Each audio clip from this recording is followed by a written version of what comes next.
नमस्ते प्यारे बच्चों, स्वागत है आपका रामरूप शर्मा चैनल पर। और मैं हूं रामरूप शर्मा। और कल 10th क्लास का मैथमेटिक्स का पेपर ओवर हो गया है, पर भाई मैं आपको बता दूं कि बच्चे जो है ना इतने खुश नहीं है, बिल्कुल भी सेटिस्फाइड नहीं है, चाहे टॉप क्लास लेयर हो यानी कि बहुत अच्छी प्रिपरेशन वाले, क्योंकि जहां वो सोच रहे थे 80 में से 70 प्लस आएंगे, नहीं आ रहे हैं भाई। और चाहे वो बच्चे हों जिन्हें पास होना था यानी कि 30-40 मार्क्स लाने थे, वो कह रहे हैं हम एमसीक्यू पर के बेस पर गए थे, एमसीक्यू तो भाई सारा दिमाग लगा दिया है। और चाहे वो बच्चे हों जो 50-60 में लाना था लेकिन वो 50-60 में नहीं आ रहे।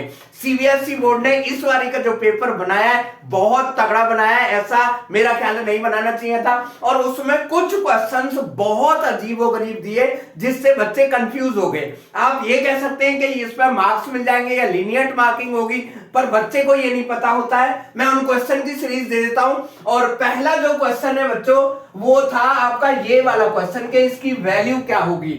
ऑल्दो इसकी वैल्यू 0 थी, लेकिन ये जो कंसेप्ट है वो 11th का कंसेप्ट है। जब xi में से x बार को माइनस करते हैं तो ये क्वेश्चन 10th क्लास में नहीं होना चाहिए था, मेरा ख्याल है। आपकी क्या राय है ये जरूर बताते रहिएगा। दूसरा जो क्वेश्चन था जो सरफेस एरिया वॉल्यूम का क्वेश्चन था, और वो क्वेश्चन था कि एक स्फीयर है, उसका जो टोटल सरफेस एरिया है, और अगर हम उसके दो पार्ट कर दें यानी कि दो सॉलिड हेमिस्फीयर हो जाए तो उनका रेशियो क्या होगा। इस क्वेश्चन की जो लैंग्वेज थी ना वो बहुत क्लियर लैंग्वेज नहीं थी। इतना डिफिकल्ट क्वेश्चन बना दिया था तो बच्चों के जो ख्वाब है 80 आउट ऑफ 80 मेरा ख्याल है वो टूट गए। डरिएगा नहीं, पर बच्चे डिफिकल्ट अच्छी चीज करोगे, बड़ी चीज करोगे तो बड़ी चीज मिलेगी।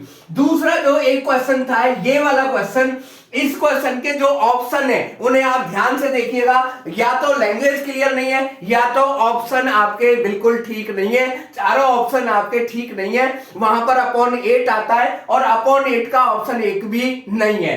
इससे अगला जो क्वेश्चन जो मुश्किल आया बच्चों को कि जो 5 मार्क का क्वेश्चन था उसमें प्रोबेबिलिटी और स्टैट्स को मिक्स कर दिया। यार अगर आप इतना मिक्स करोगे तो 10th क्लास का एक मुलायम सा छोटा सा बच्चा कैसे उसे डिफरेंशिएट कर पाएगा।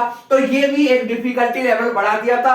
और जो अगला क्वेश्चन था बच्चों ये था आपका सर्कल से क्वेश्चन। इसका जो यहां पर 7 हाइट दी हुई थी, 15 यहां पर बेस दिया हुआ था। यार इसे 24 कर देते, इसे 25 करके बच्चा आसानी से कर लेता। तो इसकी जो कैलकुलेशन है वो बहुत मुश्किल हो गई थी, इतना बच्चा टाइम नहीं दे सकता। जबकि इसकी जो वेटेज है वो केवल और केवल 2 मार्क्स थी। तो कहने का मतलब है 2 मार्क्स के इस वेटेज पे बच्चे ने 10 और 15 मिनट खर्च किए, इससे उसका क्वेश्चन पेपर छूट गया है।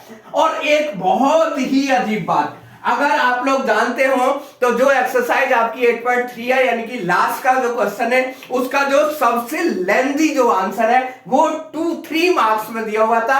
इस क्वेश्चन को करने में कम से कम 2 या 2.5 पेज लगते और कम से कम 8 या 10 मिनट लगते। इस क्वेश्चन को नहीं देना चाहिए था। बच्चे का टाइम मैनेजमेंट पूरा खराब हो गया है। लेकिन बच्चे परेशान मत होइएगा, सीबीएसई में लीनियर मार्किंग होनी चाहिए, होती है। तो आपने जो अच्छा किया है अच्छा ही किया होगा, पर इससे बहुत सारे बच्चे टूट ना गए हो, गिव अप ना कर दिया हो, मुश्किल में नहीं आ गए हो, छोड़ नहीं दिया हो, इस बात की मुझे चिंता है। Thank you so much, all the very best.